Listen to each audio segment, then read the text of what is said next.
I think we're probably ready to make a start. So, welcome everybody. Welcome back to Waking Up to the Planetary Health Emergency, webinar 3. This is in the Waking Up to the Planetary Health Emergency 2020 webinar series live from Exeter. As I've just been saying, please do use the chat to introduce yourselves and let us know who you are, what you do, and where you're from. There can be no doubt that the activity of our species is affecting nearly every part of the biosphere. Our encroachment, disruption, and destruction of multiple different ecosystems has already led to a well-documented acceleration in the background rate of extinctions and is forcing the population and distribution of many other plants and animals to the very edge of their sustainable limits for species survival. Environmental change is one of the many stressors leading to animal, including human, migration. Incursions into large habitats for transport links, logging, mining, agriculture, or new building are creating smaller, divided, isolated, disconnected island ecologies, which are unsustainable. Other stresses such as climate change, pollution of air, water and soil, as well as noise and light, diminished habitats for roaming and foraging, all force changes in human and animal behavior. These changes may increase the likelihood of contact, interaction and conflict between and within species. Conflict, whatever the cause, is an important factor in human migrations. And interaction, whatever the cause, of species and populations that don't normally interact, gives us, we are only too aware, a much greater opportunity for pathogens to move between different species or bypass many natural barrier species, which may normally make this less likely. The emergence of new zoonotic diseases such as COVID-19 is made much more likely by ecosystem disruption brought about by environmental degradation. As we were last week, we're going to start again with a poem from the Climate Matters collection published by Riptide.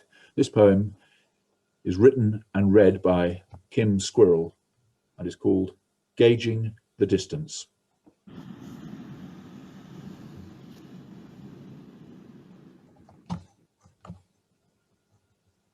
I thought that after so many days adrift, I would become accustomed to my anxious way of life, to the sea of washing and sluicing, cooking from scratch, doors closed, windows open, gauging the distance from my mouth to her mouth or his mouth to mine.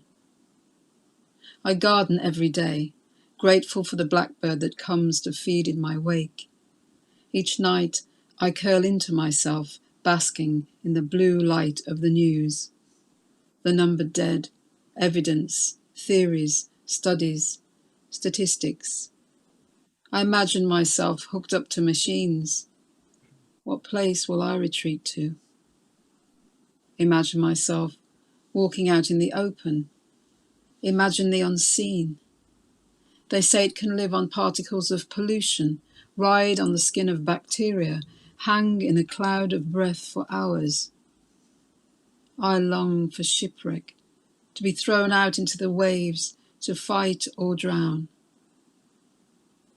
I've taped up my letterbox, left a basket outside for mail, cardboard boxes for groceries. They say we can go out now, work, meet friends, but I have become accustomed to my anxious way of life.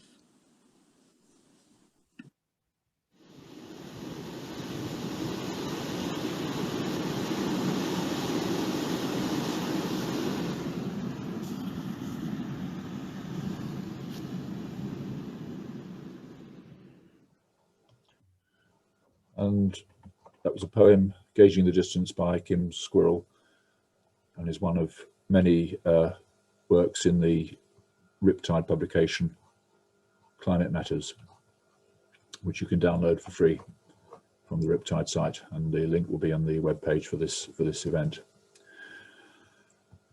Cevdet Acu is a researcher in economics at the University of Exeter with an interest in refugee economies, immigrant workers, and economic development. His focus is on the macroeconomic influence of displaced people on receiving countries, and his research is concerned with the question of how Syrian refugees impact the labour market in host countries, particularly in Jordan and Lebanon. He's very recently been doing some extraordinary field work in Jordan, and in this presentation he will address the challenges faced by Palestinian refugees during the current COVID-19 pandemic.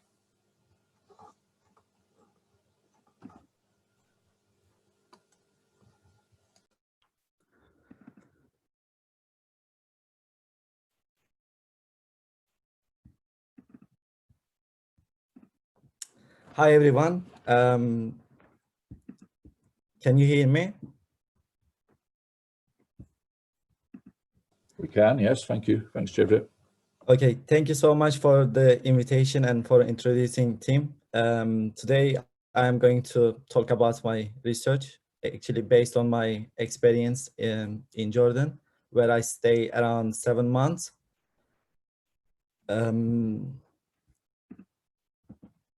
So this is my outline. So before I start to my presentation, I would like to mention that, I had opportunity to check the, the chat box before I start my presentation. And I see many people are in different countries. They work in different studies, which is great, because I think that there are many things are connected to each other. We live in global world, and many problems also are connected to each other. And so we need to work together in different, studies. I guess this is very important and valuable. So today I will talk about my research. I will not go deep during my presentation. So this is my outline. Firstly, I will give some information about the displaced people. And then I will talk about the coronavirus crisis, how this crisis has influence on the refugees. And I will also talk about my research questions, why this is important. And all the things are based on, again, Palestinian refugees in Jerash refugee camp. And then I will conclude my presentation. And so my presentation will take around 20 minutes. So there is no way to explain all the details, but feel free definitely to contact me. I will give my email address at the end. So before we start, this is like a kind of contextual details. There is kind of the displacement crisis recently, as you can see from the the graph. UNHCR data shows that the number of displaced people around 80 millions, and there is like the number of refugees also quite increased recently. I will focus on here. There are 26 million refugees across the world. I particularly want to mention about the definition of refugees, even though there is no common definition in the literature. But I want to highlight that refugees are not economic migrants, or they are not tourists, as many people assume. Because whenever I check the news and newspapers, I see that still people, they mention refugees as they are tourists. They just do all the things just for fun. But there are people actually, forced to leave their, home and homeland because of the conflicts or war or climate change. And I put this the paper here. It is a kind of fieldwork observation. If you type on Google, you will see the paper, and it mentions the number of people who are forced to leave due to climate change will increase significantly in the future. So as I said, the refugee crisis is the number of refugees across the world are going to increase. And so you may see the refugee crisis title recently a lot, particularly in 2015, when Syrian refugees tried to cross the borders to arrive European countries for better life. But actually, on the data, official data shows that 85% of refugees, they live in developing countries, unlike European countries. But as I said, again, this is like something related to European-centric approach in this issue. When European countries start to mention about the refugee crisis in 2015, there was already a crisis there. But as I said, this is again something related to European central, approach in this research. As you can see, the UNHCR data show that the number of refugees in Jordan. Jordan is a small country in the Middle East area. You can see the neighboring countries. There is Syria on the north, Palestine, Israel, Egypt, Saudi Arabia. You can see the number of Syrian refugees and also the number of Palestinian refugees. It is more than 2 million. So I mentioned about the refugee crisis, which is going on recently, and also we are currently living in another crisis. Coronavirus disease is affecting almost all parts of the world. You can see the number of people, the number of cases actually based on World Health Organization data. It is more than 55 million cases, and more than 1 million people passed away already in 220 countries. So many countries start to implement some restrictions to fight against the coronavirus crisis. Some countries, they have implied some restrictions like partial lockdown, nationwide lockdown, and some countries, they close the business, as we are actually in the UK. So we are living in the second wave of the crisis, and many businesses are closed. Some countries also, they use different policy. I know, as far as I remember, Turkmenistan has banned the use of coronavirus crisis. I don't know if it works. If there is anyone from Turkmenistan, they can mention about their experience. So as I said, we are living in a global crisis, coronavirus disease. And, during this time, whenever we check the newspaper, we see some policies related to coronavirus crisis to fight against this disease, like, stay at home, wash your hands, keep your social distance. And recently I see the discourse and the sentence a lot from both humanitarian organizations and from the government, different governments across the world, as they were saying, we are all in this together. And then I started to think about this discourse, like when they say we are all in this together against the coronavirus. I just thought, like, as a person who are doing research on the coronavirus crisis impact on refugees, who is the we, and to what extent we are all in this together against coronavirus, and what is the impact of coronavirus on refugees' welfare in the camp. So this brings me my case study, and as I mentioned, I was in Jordan from March 22 to October 22, 2020. And so I had the opportunity to visit the Jerash refugee camp 2 times during that time. And so the camp is under the, UNRWA. It is the United Nations Relief and Work Agency for Palestine Refugees. It was created in 1949 following the war between Israel and Arab countries. The camp was set up as an emergency camp, the Jerash refugee camp, in 1968, and the camp was supposed to be temporary type of shelter, but it is still there, and it is the number of people in the camp are going to increase significantly. Like many generations, they have been living in this camp since 1968. This camp is a quite special case because the some research shows that it is the absolute poorest out of 10 refugee camps. There are 10 refugee camps, by the way, for Palestinian refugees in Jordan. And the Jerash camp specifically, it is one of the poorest camp in Jordan. And as you can see, like some research, they show that more than 50% of Palestine refugees having an income below the national poverty line in Jerash refugee camp.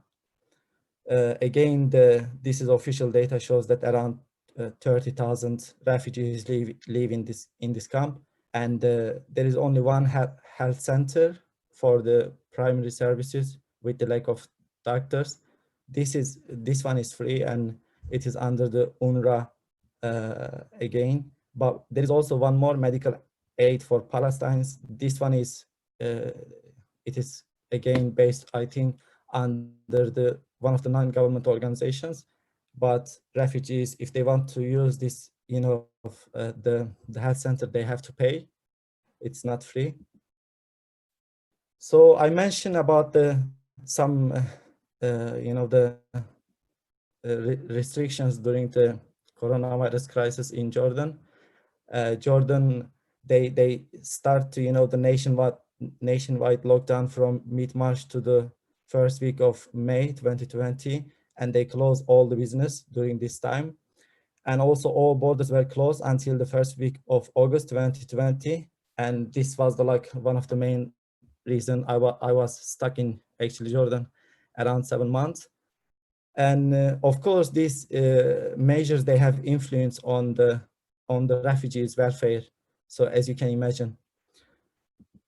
So as I said, I had the opportunity to visit 2 times the camp, and I had opportunity to meet great people there, and we did some interviews also. My first observation was about the infrastructure in the camp, and as you can see, the building actually is very close to each other, and you can imagine, when I mentioned about some implementation, some policies to fight against coronavirus, one of them was stay at home, keep your social distance, but you can imagine how difficult it is to implement this in this camp, because each building is very close to each other.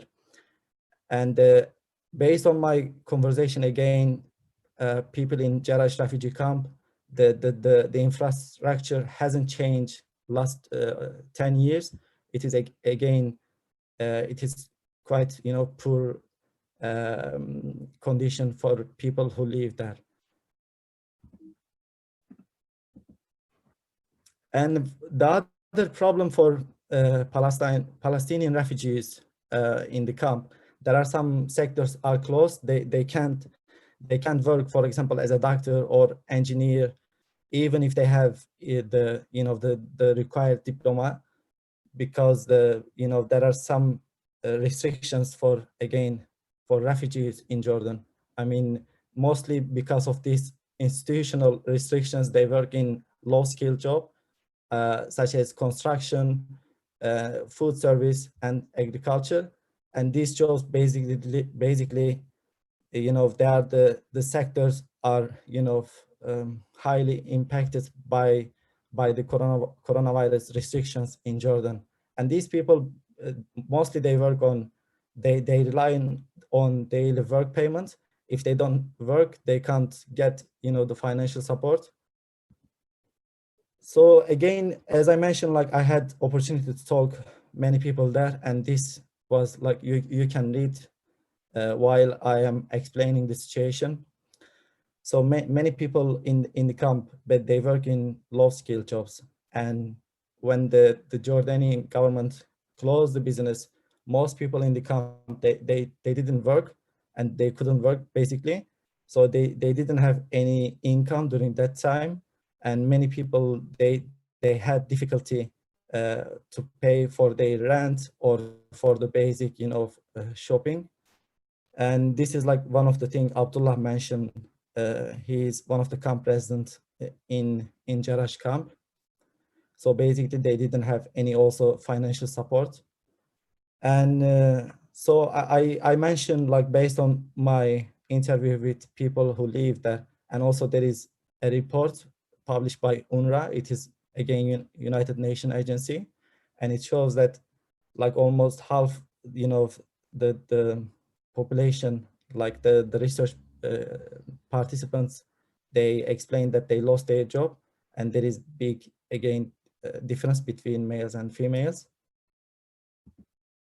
So the problems is also related to, the lack of financial support, and most people in the camp, they were complaining about the lack of financial support from the government agency or from the UN agency, which is UNRWA. And they couldn't get any, financial support during this crisis. When the government started to implement COVID-19 restrictions, they didn't provide enough benefit for these people in the camp. And they like, there are many people, they try to just survive. And I asked them, like, how do you survive, like, if you don't have any financial support? Like, for example, if you can't pay the rent, what do you do? And this is the thing they will just keep saying: we know of the situation for a long time, and we just try to support each other. This is like one of the thing one of the camp resident told me while I was visiting the camp the second time. Again, so the problems, this is like one of the report was published by World Health Organization, and it shows almost 20% of people, adult population in conflict affected areas have mental health problems, and PTSD is like one of the common problems among refugees. And because there are like some uncertainties during this crisis, during the coronavirus crisis, and people don't know what it will be like in the future, and they can't predict. And like, this crisis is still going on, and still they don't get any financial support from government agencies or from the UN agencies in the camp. And they don't have any saving, basically, because mostly they work in low-skilled jobs. And if they don't have, if they don't work, it means that they don't have like the financial support.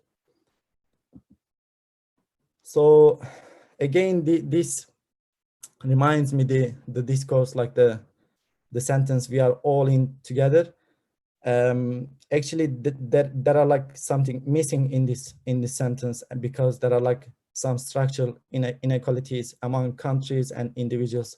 Like, some countries, they are poor and they don't have enough financial socioeconomic resources to fight against coronavirus crisis. And also some individuals, like people like refugees, for example, they already suffer from different socioeconomic problems, and also right now they face with another global crisis, which is coronavirus. But at the same time, there are people who try to take benefit from this crisis. We know that there are people, their wealth is going up, while refugees or people who live in poor economic condition, they suffer. So again, I am asking, are we all in this together? And Jordan remains the second largest refugee host per capita worldwide. Around 30% of the population are refugees. And in the beginning of my presentation, I mentioned about the number of refugees in the country. It's almost 3 million. And the whole population of Jordan, by the way, are 10 million. And if you compare the situation with the UK, you can see the huge difference between Jordan and the United Kingdom. So the number of refugees in the United Kingdom, this is like update number, it is less than 1%. So there is huge difference between the countries. As I said, we are all in this together discourse. It is there are like some missing in the sentence. Yes, most people that they have been affected from the coronavirus crisis, but not in the same way, because there are people who live in, poor economic condition for a long time. So again, I mentioned about the crisis is not over yet. Right now in Jordan, if you check the official data, you can see that there is, the number of people who passed away due to coronavirus crisis are going to increase significantly since September 2020. So the crisis is still there. And I have just a few minutes, so I just want to conclude. So as I mentioned during my presentation, yes, true that there are many people affected by coronavirus crisis, but not all people, experience in the same way. And so the thing we need to do, I guess here, we need to remind the collective responsibility, because we are living in global world, and the problem, in China, or the problem in Jordan, in somehow, maybe it is not directly, but indirectly still is affecting the other people. So, and developed countries during this kind of global crisis can, give some financial support to Jordan, or the countries they host the, the huge number of refugees, based on collective responsibility again. And also, as I mentioned during my presentation, there are like some institutional restrictions, and Palestinian refugees, they can't work like in particular sectors, even though if they have that skills. So Jordan also need to organize the refugee policy. It doesn't based on, the reality on the ground. So just imagine these people, Palestinian refugees, they live in Jordan since 1948 actually, but still they have some restrictions. They can't work in particular sectors. So again, all the things is related to each other, and we need to fight again all together against the coronavirus crisis, at least to help the refugees problems during this global crisis. This is all my presentation. I am happy to talk further if you have any questions. So as I said, in 20 minutes, there is no way to explain all the details. I'm sure we will have some chance to talk during the questions, but again, feel free to email me if you have any further questions. I'm happy to talk. Thank you so much.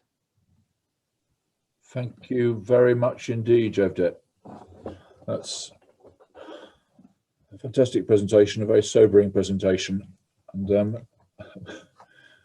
reminds me not to never complain about the conditions in lockdown that we face in this country. Just helps to put things in perspective a bit. We're going to have questions and answers and discussion at the end, but I'm going to move on to our next speakers, who are both speakers, or two speakers from MedAct.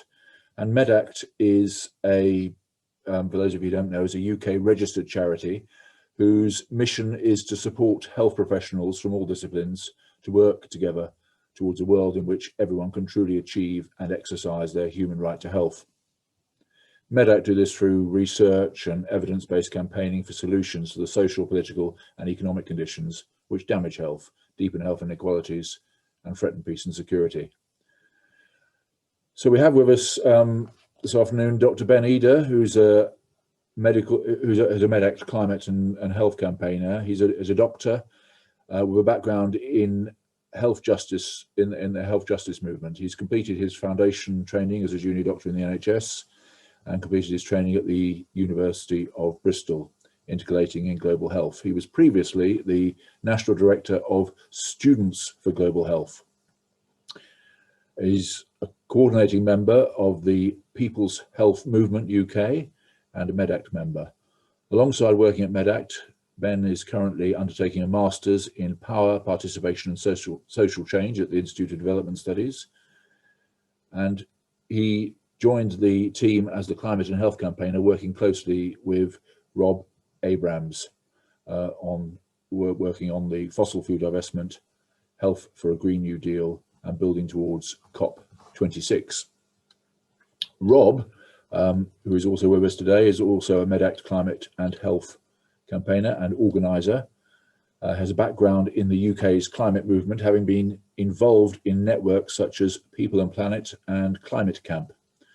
He's experienced in campaigning around a number of areas related to climate justice, including, but not limited to, divestment, ending fossil fuel sponsorship of the arts, and opposing major extractive projects.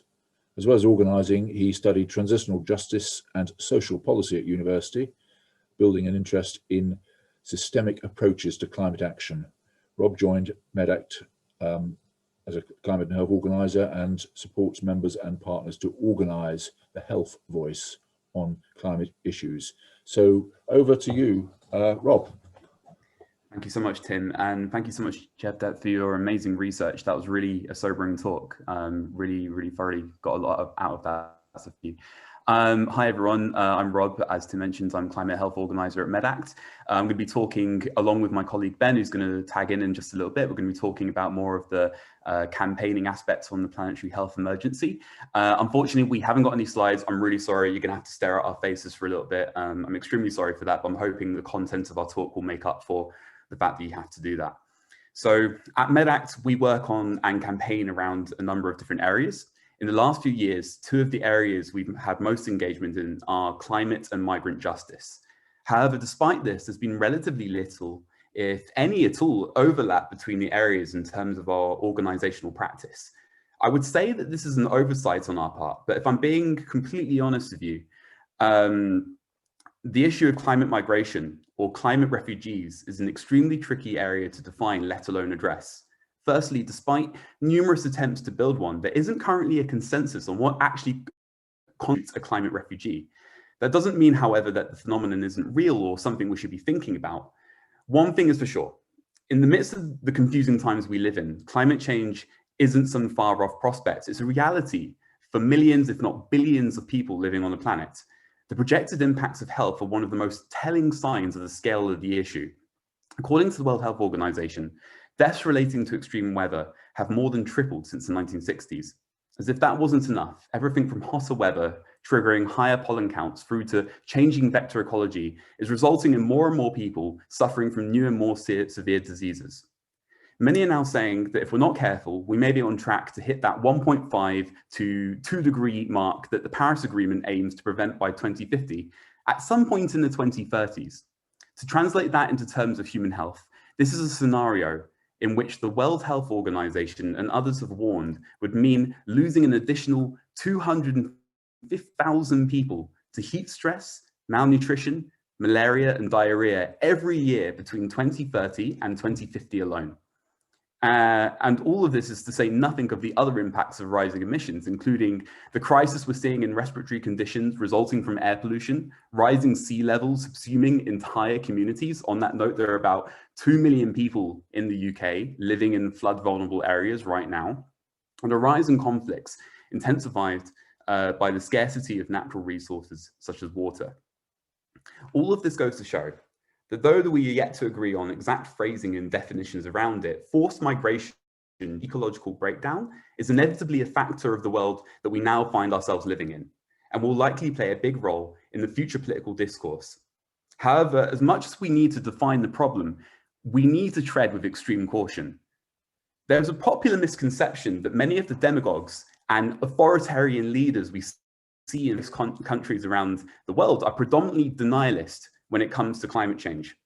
It's true that a lot of them, including Bolsonaro and Trump, have indeed pursued an anti-environment agenda based on a total rejection of facts and reason, but many are now beginning to warn of the potential for a new insidious form of totalitarianism, eco-fascism. Recently, some research done by a number of NGOs and grassroots climate groups showed that overuse of emergency and crisis themes in relation to climate change, which was actually having the unintended effect of making a lot of people less likely to consider climate change in an intersectional way. meaning in terms of who is most impacted and why. There's a real danger that the authoritarians of the near future will also be environmentalists. But instead of focusing just on things like green jobs and rewilding schemes, they'll be virulently xenophobic, relying on a manufactured fear of a tidal wave of migrants from the global south in order to consolidate their own power. The understanding of draconian border enforcements will be extended to mean something akin to environmental conservation. Instead of using the opportunity of responding to the climate crisis to build a fairer and more just society, inequality and depression will thrive and become more entrenched.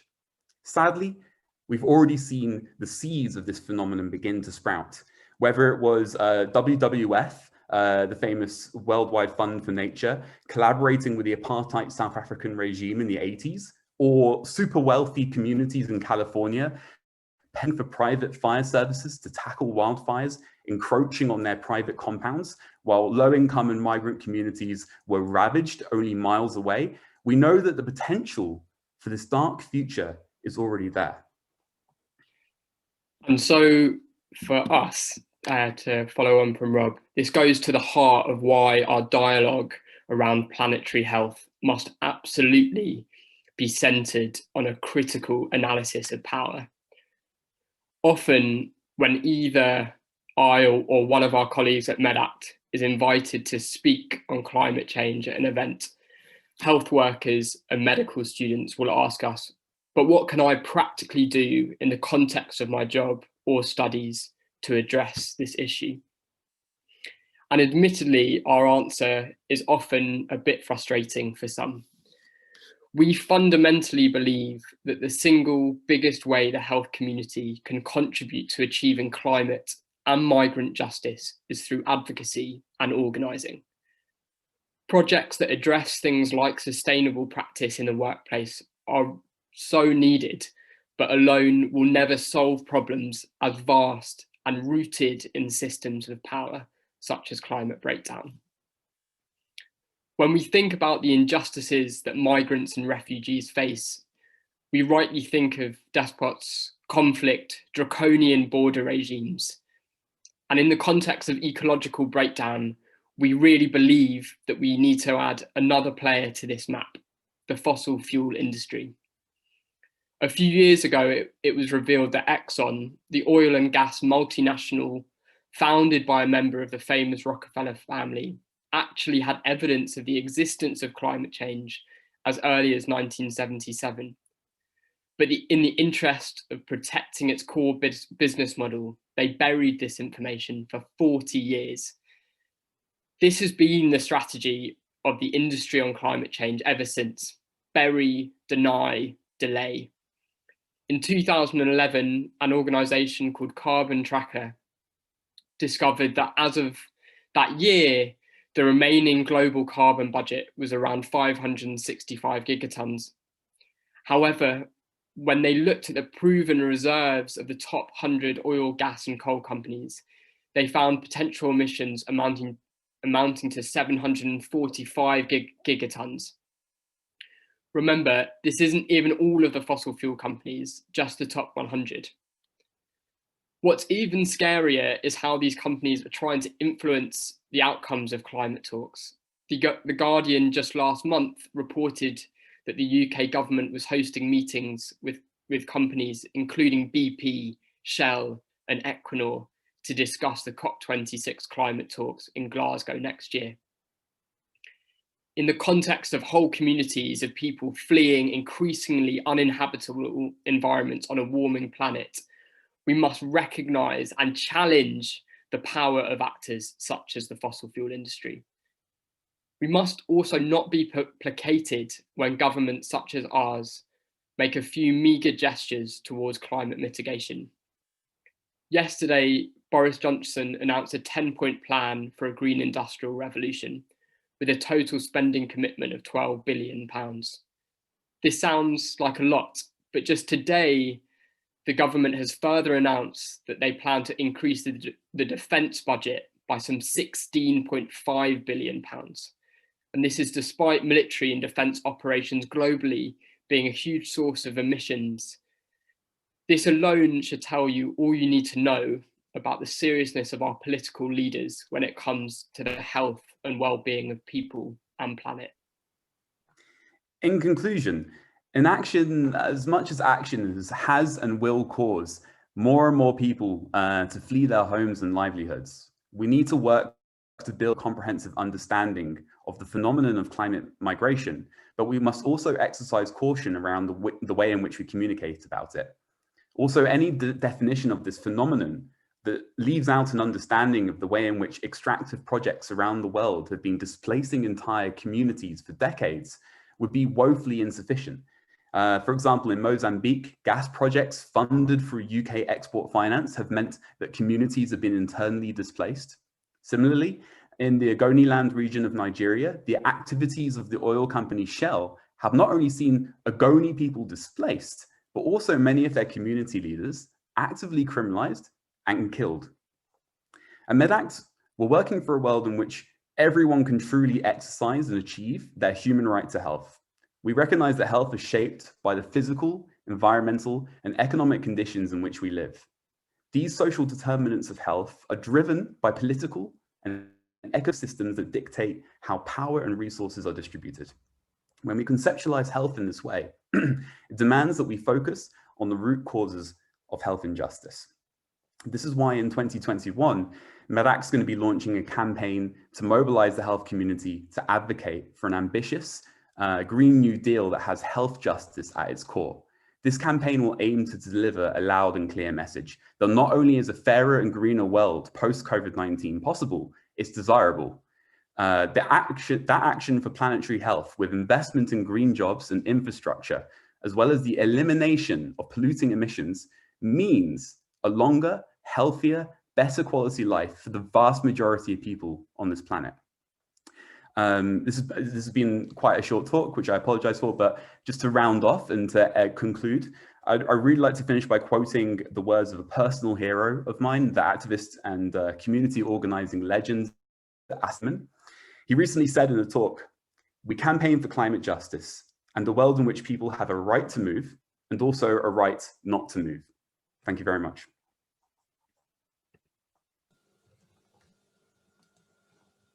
Thank you. Thank you, Rob. Thank you, Ben.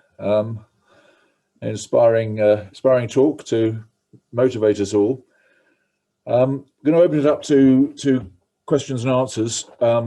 Now, I think some people have written a few questions in the chat. If you'd like to actually speak, if you've got a microphone and like to speak, just put up your hand and we'll come to you. We'll keep an eye on the participant list.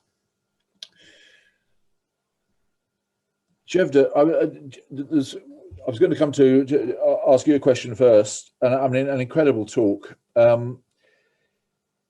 Just to explain a little bit, and I think there's been a question about this in the chat as well, about refugees in Jordan. So they're having to pay rent. Who are they paying the rent to, and what happens to them if they are unable to pay the rent because they are sick and cannot work? Do they get kicked out of their housing? How does it work?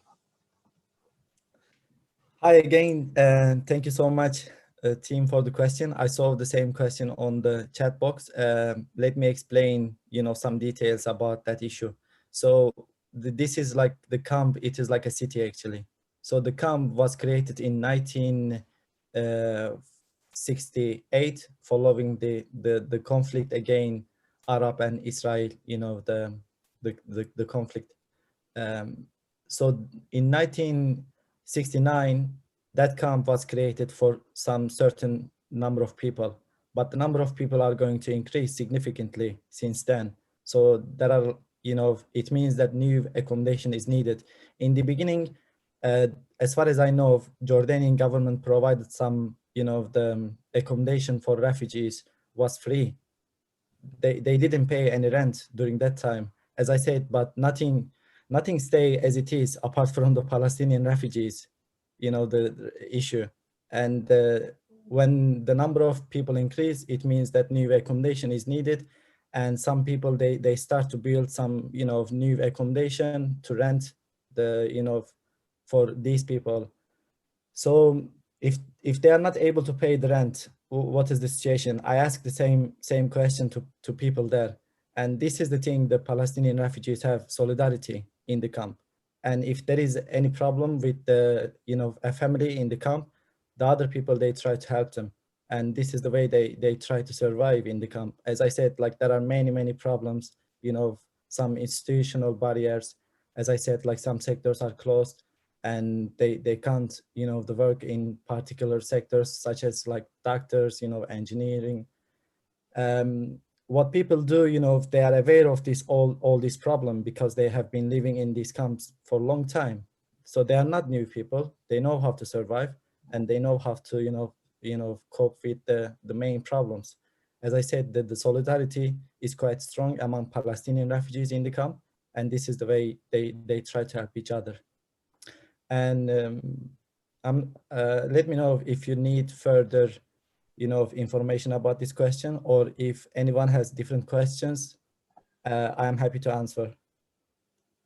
Can you just tell us a little bit about the, you may have had it on one of your slides, a little bit about the demographics in the camp. So I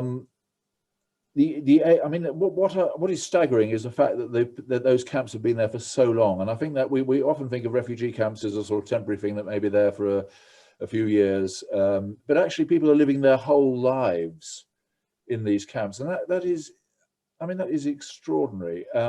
So a little bit about the population structure. Is it some people have been there for a long time? Is it a moving population? Are there lots of young children or a lot of old people, or what's the makeup? What did you see? What did you observe when you were there? Again, based on my observation, I define actually Jerash refugee camp. It is like a city within a city.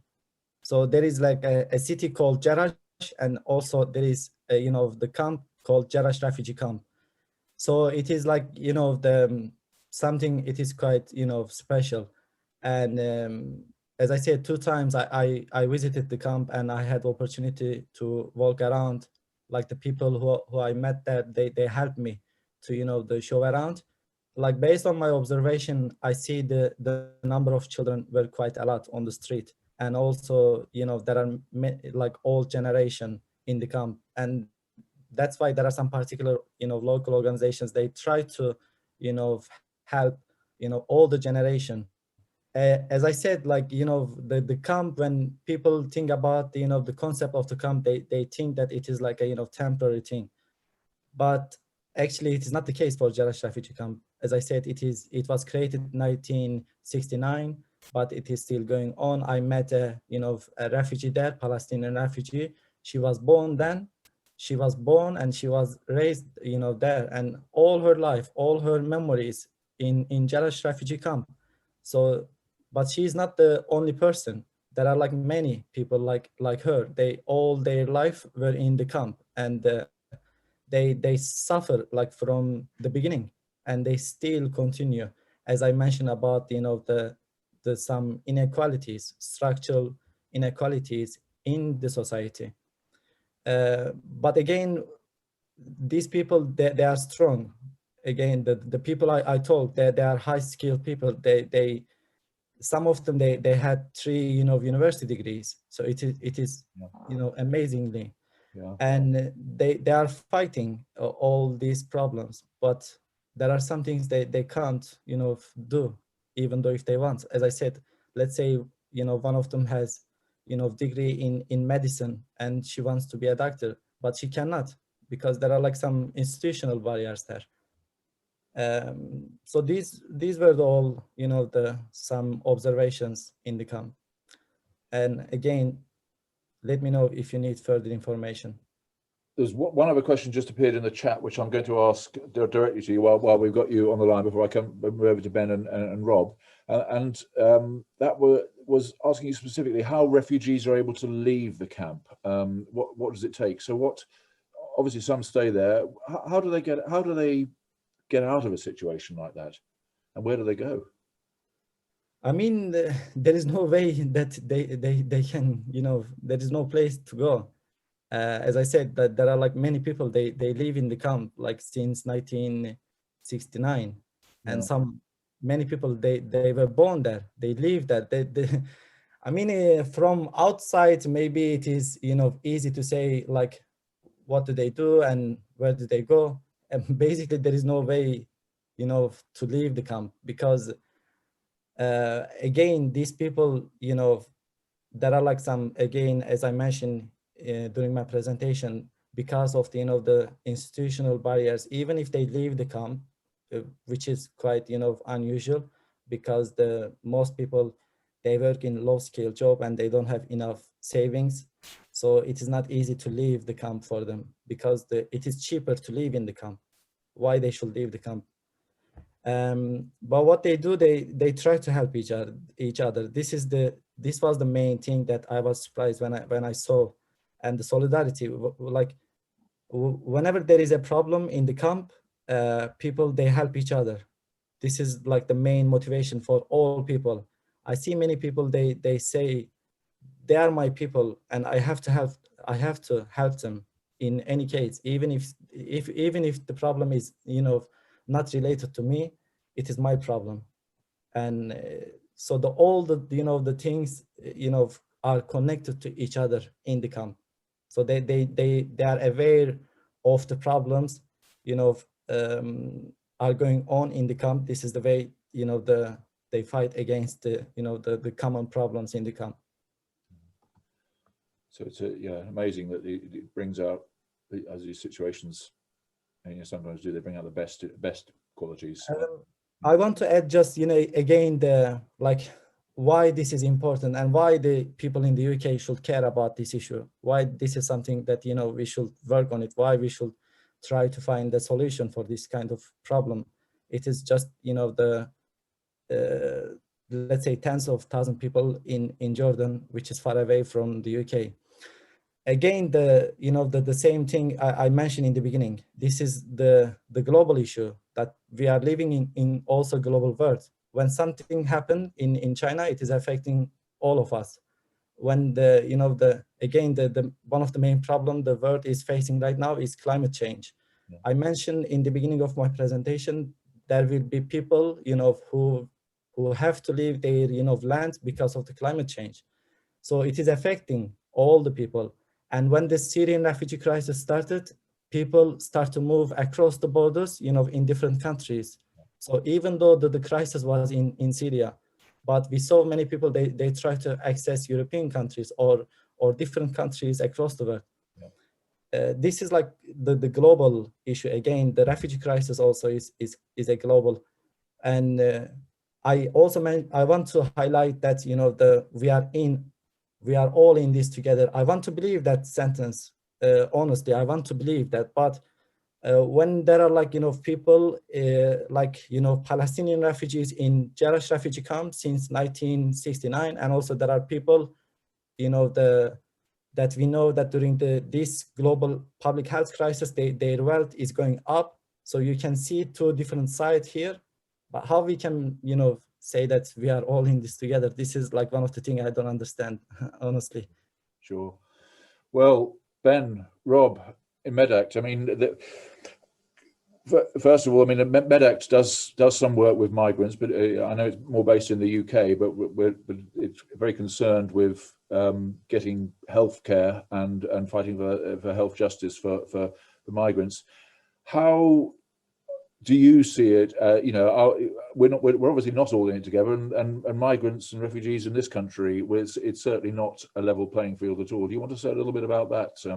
I don't know who'd like to take that one up, and compare and contrast the situation between what's going on in Jordan and maybe what's going on in our own country, but maybe hidden in plain sight.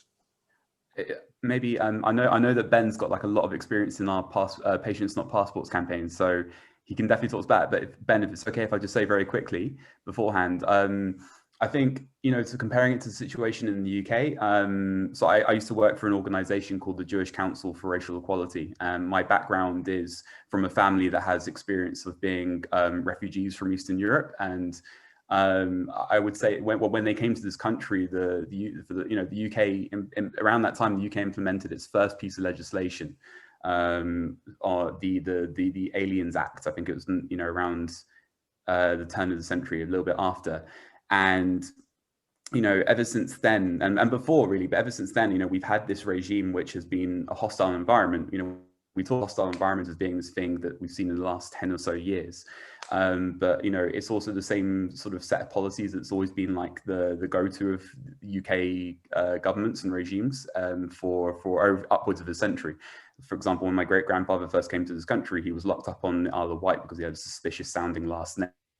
They didn't trust his background, and that's the injustice we're looking to undo. That's still the same sort of injustice that's being meted out on people arriving from West Africa and South Asia, into UK to this very day. And I think the health impacts of those different things has been felt so severely over generations. It's led to the situation in which successive generations of people who've grown up in this country, even if they didn't experience that refugeehood themselves, have experienced, that trauma being passed on to them. And I think that's like a common theme for refugee communities all around, and it highlights to us the unjust power that we're looking to dismantle. The injustice of a regime that ultimately at one point in near history, recent history, controlled more than half the world, but won't, but denies, the opportunities for a better life to millions of people, and subjects them to what I honestly can only be described as torture when people try to reach this country. But yeah, I'll hand over to Ben, who can talk more about our Patients Not Passports campaign. Thank you.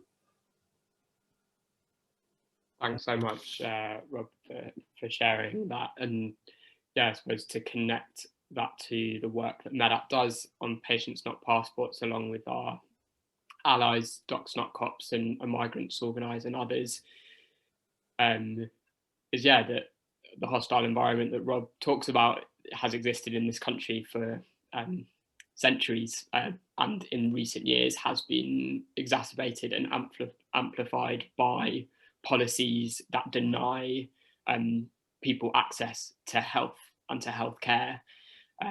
It's recently been the 3 years anniversary since there was an introduction to the policy that started upfront charging in the NHS, which would deny people kind of when they were being admitted to secondary care, as one example, the care they needed. And that has huge impacts, and we've seen again in the UK since COVID, the amplification of those injustices, and people have died because of the fear of accessing care, because of fears of those racist hostile environment policies, and for fears of being deported in trying to access care. And yeah, it really connects, and we can't look at these situations in isolation, and we need to centre that focus on global solidarity and global justice, and the situation that migrants and people face in the UK are connected to the situation that Palestinian refugees face in Jordan camp. And we need to look at it through that lens of global solidarity and justice, to ensure that we're struggling together, to ensure that everyone can exercise and achieve their human right to health. And we need to take that intersectional approach to this work. And I noticed somebody's got their hand up. Reza's got his hand up in the chat. I just wondered, while we're there, global justice. People, I mentioned in the introduction to you've worked before for, and still work for, the People's Health Movement. So just can you tell, I think probably many people on this call won't have heard of the People's Health Movement. And can you tell us just a little bit about what that is and what you do in what's done in that role? Yeah, sure. Thanks, Tim. So the People's Health Movement on a global level kind of started to emerge at the end of the 1990s in response to the increasing impact of neoliberal and capitalist structures on people's health, and directly in response to the failure to achieve what the Alma Ata Declaration set out in 1978, which was to achieve health for all by the year 2000. And obviously we haven't achieved that or anywhere near that. And we're actually seeing widening inequities and widening injustice. And so the People's Health Movement was rooted from and was brought together by communities all over the world and culminated in the first People's Health Assembly in 2000 in Bangladesh. And they set out their People's Charter for Health, which I can share in the chat in a moment, but it's a really powerful call to action for solidarity and for health justice, and how we can organise for that. And kind of Medat's work alongside the People's Health Movement at a global level, and have been part of, in particular, a publication called the Global Health Watch, that comes out every few years, and is a brilliant analysis of how systems of oppression and how structures of power are shaping and determining people's health and driving health inequalities. And the new one for that is probably due to come out next year, Global Health Watch 6. And in the UK, I'm part of the People's Health Movement within the UK circle. That's all over. One of the projects that we're working on at the moment is something called the People's Health Watch, that again I can share, but is a brand centering the stories of how people are resisting health inequalities in the UK on like a community level, and creating a space for people to imagine and vision together what does health justice look like, and how can we organise that, and kind of the 4 themes that we're looking at are context, resistance, imagination and connection, and that last one again is of how we can weave together the different struggles that we're working on. That's a brief insight. Thank you. If anyone who's listening has come across and worked with the People's Health Movement, put something about it in the chat. I'd be interested to know about that. Now, Reza Zamani's been waiting very patiently with his hand up. Reza is a patient man, so I'm relaxed about that. But Reza, we're going to try and unmute you and ask you to ask your question. Thank you, Tim. Yes, I am patient. Just wondering, a couple of comments probably, or a question. What is the current impact of the climate change within the refugee camps in Palestine? Do we have any statistics on the projected or current impact of the climate change in those areas? I mean, staggering numbers of impact of the current changes that you have mentioned in the UK alone. Too many to really to recall. But do we have any statistics on that area and the projected one in the next 20 or 30 years? That's one comment or question. The other one is, what is the international outlook of free health care for children across the globe? Until what age is it free, if any, and is there any scope to promote free childcare and health system for globally to start with? Because we know that a lot of disorders and diseases and accidents and trauma do happen during the early years of children across the globe. And if we do support that particular bracket of people, i.e. children, until they reach economic teenager age, it will have very, very positive impact, not only on the global issues of health, but also on population control and all the other aspects. Thank you. Thanks, Reza. Two quite difficult questions there. I'm not sure if any of our speakers are able to help with that. I mean, my first response to the first one, perhaps, is that we've got to remember that migration is not, there are multiple stresses and multiple causes of migration, and it's not just, I mean, the projections from climate change are vast, but we don't quite know what that will manifest into and how people behave, because in fact there are so many other stresses, economic stresses, political stresses, war and conflict, which can be caused by climate change itself, which also feed into pushing people from one area to another area, encourage people to move. And in fact, the whole situation, obviously in Jordan with Syria, I mean, Syria is an internal conflict, but it was part of the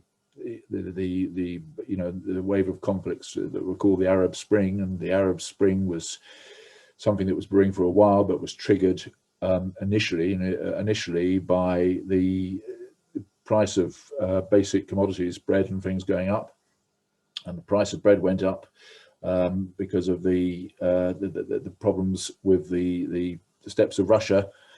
And the steppes of Russia's output on wheat was reduced because of the drought that was affecting there and the wildfires, which actually affected that, and it sort of tipped the whole thing. But there were many other stresses as well. It wouldn't have happened without the political stresses and things like that. Any one of our speakers like to comment? Cevdet, I see your slide is on the screen. Yeah. You want to make a comment on that? Yeah, again, thank you so much for the question. Like the question was related to, the people who are forced due to climate change, like people who are in the Middle East area, particularly refugees. I mean, they are not the people who are forced due to climate change. When I mention about this issue, the number of people, will increase due to climate change across the world. I was referring the piece here, the climate refugees will soon surpass those displaced by war. So you can also, type this title that you will see the whole paper. Like the author is talking about how the number of, people are increased, based on the author's fieldwork observation.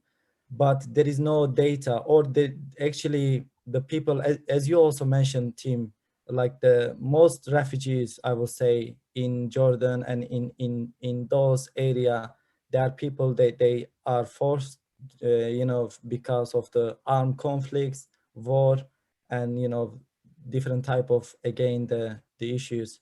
It is not directly related to climate change. When I mentioned about this issue, I was referring this piece during my presentation. I mentioned. Thank you. No, thank you for clarifying that. And I don't know the answer, Reza, to the differences between how children, the different rights that children have in different parts of the world, different regions. I don't know whether Rob, you might have something to say about that. Sorry, it's actually the first question has something to say on. That's all right. Reza, I really recommend. There's a great organization called Friends of the Earth Middle East. I think they work with a number of other organizations, but I saw a few years ago they did a report on the stress put on refugee camps in Palestine around the depletion of water resources. And that's kind of like a twofold problem, as I understand it. It's partly because of increasing desertification in the area, and which is partly a result of rising temperatures and changing ecosystems and patterns, and also the impacts of the Israeli occupation on the Palestinian territories, which is primarily taking up most of the resources, which particularly in places like Nablus, where there's a very big refugee camp, it sounds like there's particular stresses on people being able to access water in those refugee camps. So I'd really recommend checking out Friends of the Earth Middle East. I'll try and find a link for you. Thank you. Thanks very much, Rob. Well, looking at the clock, we've run over again, as usual. If you've been on these meetings before, you probably have noticed that in the previous couple of weeks, but that's because there's been so much to talk about and discuss.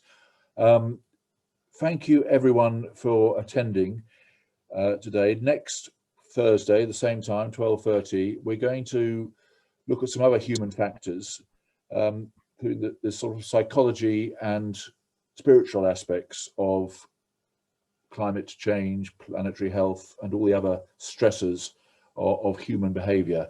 And so do join us again then.